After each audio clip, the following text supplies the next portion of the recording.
Isang araw, 1 billion. DPWH pa lang. Nagagamit ba to?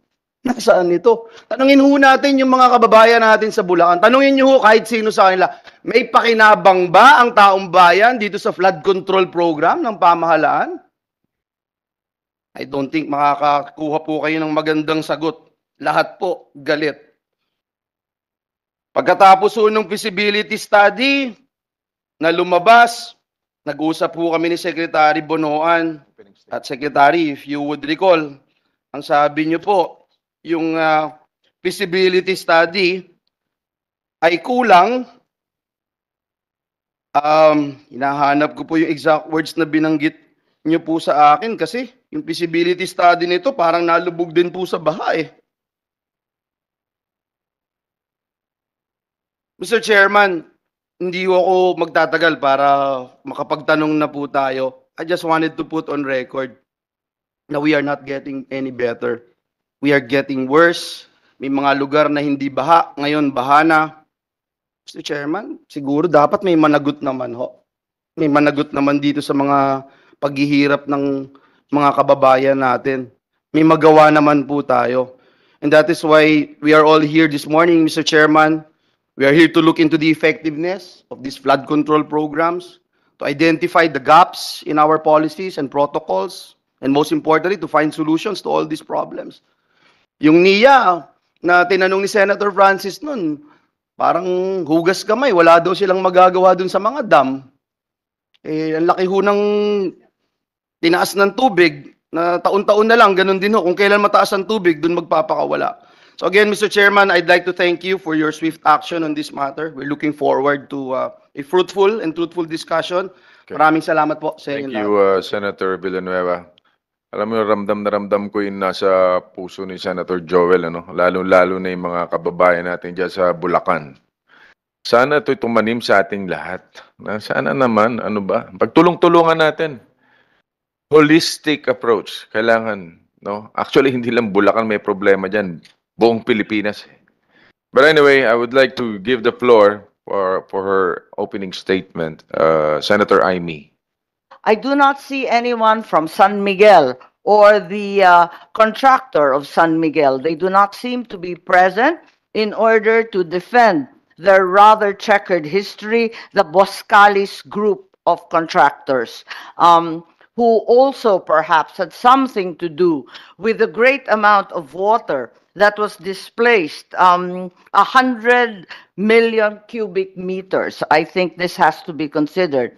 That is accountability po.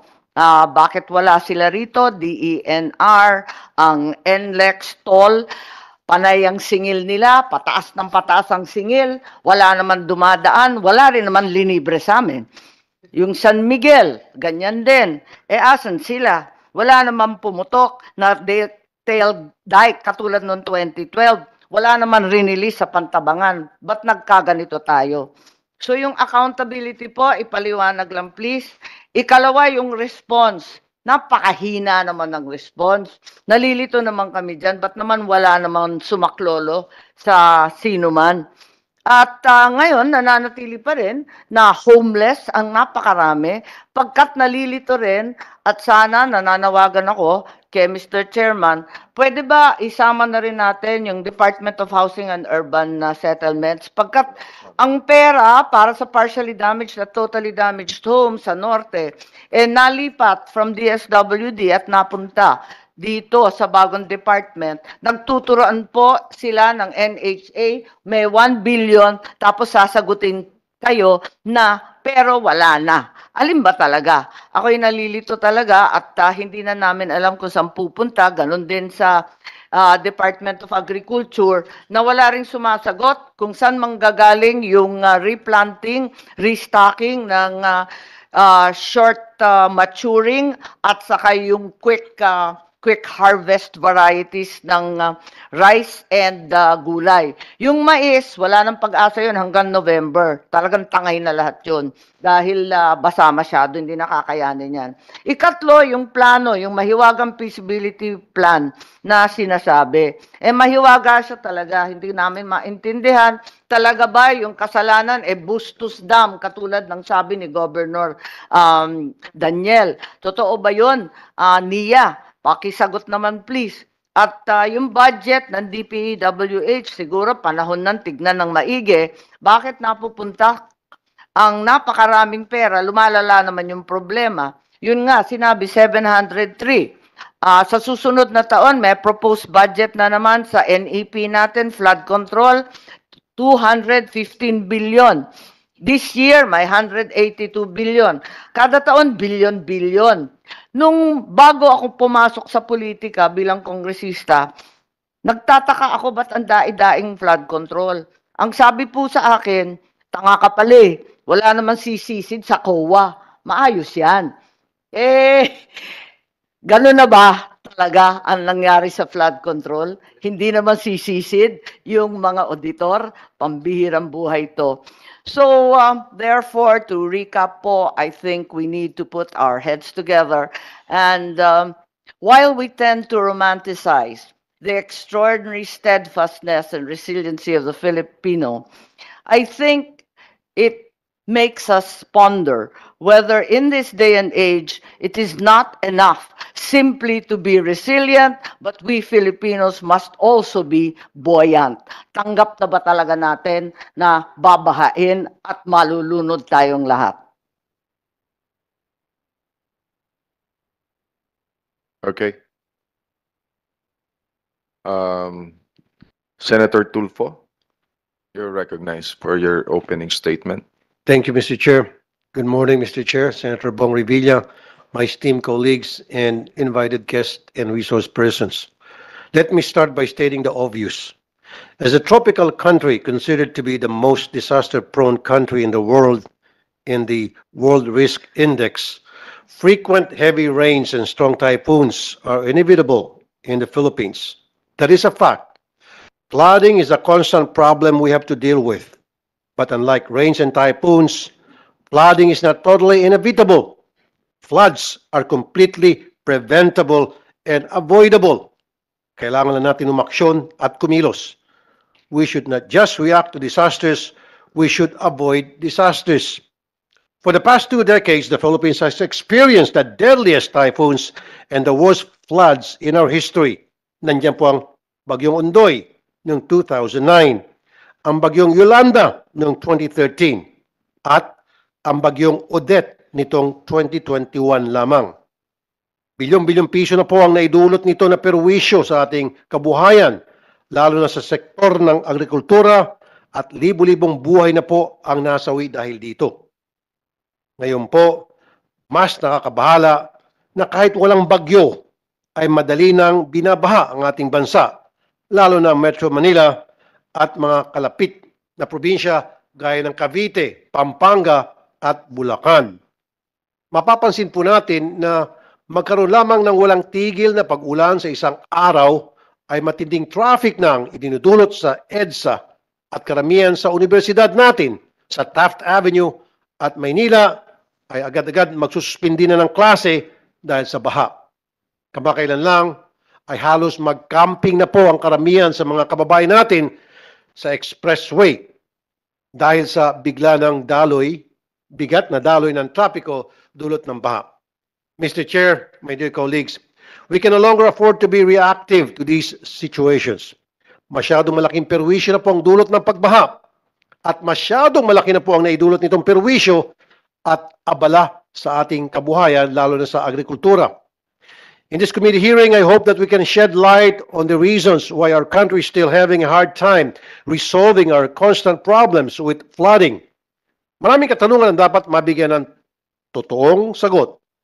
Una, saan napupunta at paano ginagamit ng DPWH ang bilyon-bilyong piso na budget para sa flood control management?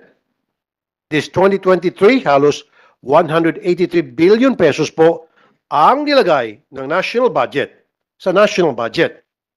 Para sa 2024, halos papalo po ng 215 billion pesos ang pondo na inilaan para dito. Ito po ba ay binubulsa o ibubulsa pa ng ilan? Your guess is as good as mine. Pangalawa, kamakailan lang din ay binuksan natin sa Blue Ribbon Committee ang investigasyon sa korupsyon sa National Irrigation Administration o NIA. Hello, Engineer Marek Revillame. Kumusta po kayo? Okay ka lang? Sana magkita tayo sa Blue Ribbon investigation next time, ha? Thank you. Continue. Ano po ba ang mga kapabayaan ng NIA? NIA, ulit. Sikat kayo rito ngayon, NIA, for the second time, nabanggit ko kayo. Na nakaka-apekto sa maling pag-release ng tubig sa mga dam. Bakit tila ang ating regulator dams, waterways at gateway ay hindi gumagana ng maayos? NIA, mamaya pakisagot, ha. Pangatlo, sa issue ng reclamation, nakakabahala na parang candy na lang pinamimigay sa bata ang Environmental Compliance Certificate o ECC mula sa DENR at Notice to Proceed mula sa Philippine Reclamation Authority. Bakit naging ganito ang kalakaran sa mga ahensya na ito? Siguro dapat lang natin silang tanungin sa magkanong halaga. Mr. Chair, in addition to these probing questions, we should also offer solutions. Sa aking pong pagkonsulta sa isang kilalang eksperto, ang tanyag na arkitekto at urban planner na si Architect June Palafox, marami po kaming napag-usapan at napagkasunduan na solusyon na maaaring ipatupad ng ating gobyerno upang matugunan ang problema sa matinding baha. First, we should improve the administration of our dams. We must equip them with modern equipment and systems. Our dams should properly function, that is, to store rainwater during rainstorms and typhoons. And only will it gradually release water after. Hindi yung habang bumabagyo ay sasabayan pa ng mga dams natin ang pag-release ng tubig. We should also ensure that proper dredging or desilting should be performed in our dams. Maaari na maraming putik na ang nasa dams natin na nagpapababaw dito. Second, we should consider the construction of smart tunnels or underground drainage system that can accommodate flood waters and rainwaters in Metro Manila and nearby provinces. This system has been adopted by a number of countries already that solve their flooding problems. In addition, we must also construct spillways that will lessen the impact of floods. The Laguna de Bay and the Manila Bay should be properly utilized to improve our drainage and flood control system. Third, we must establish a rainwater collection and management system. Mr. Chair, I hope we can tackle in our next hearing my proposed Rainwater Management Act. Not only will this ease our problems on flooding, but it will also contribute to our efforts to properly utilize rainwater. The time is now for our government to consider the proposed solutions by our experts. Every second of delay in implementation brings us closer to another disaster. As Architect Palafox said, Typhoon Ondoy is not only inevitable, it will not repeat itself. Rather, a worse and more devastating flood is waiting for our urban area to face. It's been almost 14 years since our country was wrecked by it, and yet it is as if we have not learned anything from it. Ulit-ulit pa rin po ang pagbaha, hindi lamang sa NCR, kundi pati na po sa kalapit nitong probinsya. We must be creative and innovative in solving our flooding problems. We must act, and it is now. Thank you po, Mr. Chair.